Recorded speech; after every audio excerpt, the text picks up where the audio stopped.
paz e bem. Vamos dar continuidade ao nosso estudo sobre as experiências místicas e espirituais de São Francisco de Assis. Nós agora vamos ver as experiências e a responsabilidade que ele teve quando, impelido pelas várias circunstâncias, sobretudo pelo enorme número de adeptos que vem chegando para entrar na sua ordem, ele se vê obrigado a criar normas, regras, num contexto onde tinha pessoas de diferentes personalidades, diferentes nacionalidades.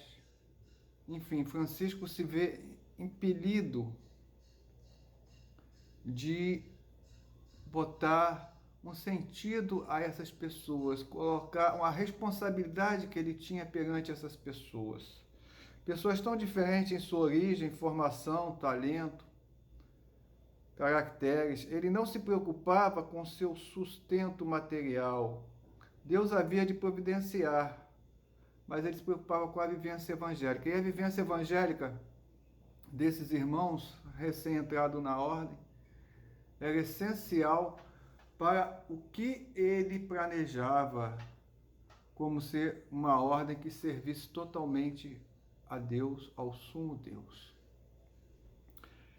Através disso, foram entrando várias pessoas, foi formando não só um grupo de pessoas, mas uma ordem religiosa, onde todos tinham o cuidado e o zelo de um para com o outro, o zelo e o amor pela igreja, e assim caminhavam. E Francisco de Assis também teve a experiência mística e espiritual de um diácono. Francisco de Assis, talvez eu já tenha falado, ele que inventou, o que fundou o presépio na necessidade de querer rever como foi o nascimento de Jesus Cristo. Então ele ali teve uma missa e ele idealizou e montou o primeiro presépio. Então aqui tem uma passagem que diz assim: o santo vestiu dálmata, porque era diácono. Então Francisco de Assis, ele não era padre, ele era apenas entre aspas, né? Um frade, um frei, né? não sacerdote, mas ele se tornou um diácono. E cantou com voz sonora o Santo Evangelho. De fato, era uma voz forte, doce, clara e sonora, convidando a todos às alegrias eternas. Depois pregou ao povo presente, dizendo coisas maravilhosas sobre o nascimento do rei pobre e sobre a pequena cidade de Belém. Então, né, aqui nós, através dessa passagem, nós vemos essas experiências que Francisco teve como um diácono. São Francisco costumava dizer que se lhe ocorresse encontrar um santo no céu no sacerdote, saudaria primeiro o sacerdote. Ele mesmo exemplificava muito bem isso, porque ele dava tanta importância ao sacerdote que, para ele, o respeito, mesmo que fosse um sacerdote que não tivesse dentro daquilo que talvez seria o certo que a igreja pedisse, mas ele exigia que se respeitasse os sacerdotes. Uma das maiores experiências que Francisco teve, místicas espirituais, eu creio que mais mística do que espiritual, ou tudo junto, foi a experiência do crucificado. Essa eu vou ler com calma para você entender. Um dia, é São Boaventura que nos fala essa passagem. No princípio de sua conversão, ele rezava na solidão.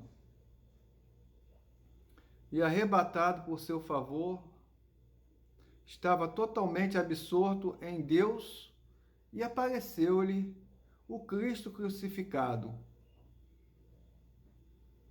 Com esta visão, sua alma se comoveu e a lembrança da paixão penetrou nele tão profundamente que, a partir deste momento, era-lhe quase impossível reprimir o pranto e suspiros quando começava a pensar no crucificado.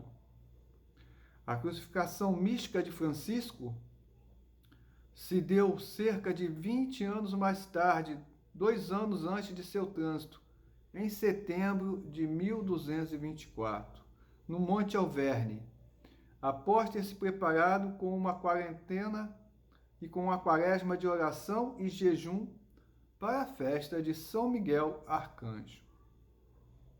Então, ali perto da festa da exaltação da cruz, numa madrugada, Francisco de joelhos, braços estendidos, mãos alçadas, implora: Ó Senhor meu Jesus Cristo, duas graças te peço que me faças, antes que eu morra. A primeira é que em vida eu sinta na alma e no corpo, quanto for possível, aquelas dores que tu, doce Jesus, suportastes na hora da tua acerbíssima paixão. A segunda é que eu sinta no meu coração, quanto for possível, aquele excessivo amor do qual tu, Filho de Deus, estavas inflamado para voluntariamente suportar tal paixão por nós, pecadores. Estando assim, baixou do céu um serafim crucificado, penetrando-lhe com raios de fogo suas mãos, seus pés e seu lado, sinal de dor e de amor. Assim Francisco ganhou os estigmas. Tinha as mãos perfuradas, os dois lados, o lado, como Jesus também tinha, e os pés. Isso daí foi um dos maiores milagres na vida de Francisco, 2 anos mais ou menos, 1 ano e pouco antes dele morrer. Ele conviveu com esses estigmas. E a última experiência, que para a gente terminar o vídeo, é a experiência de um peregrino pascal. Tudo caminhava do homem, olha que Francisco falava, olha, essa que eu guardei, tudo na caminhada do homem é fugaz.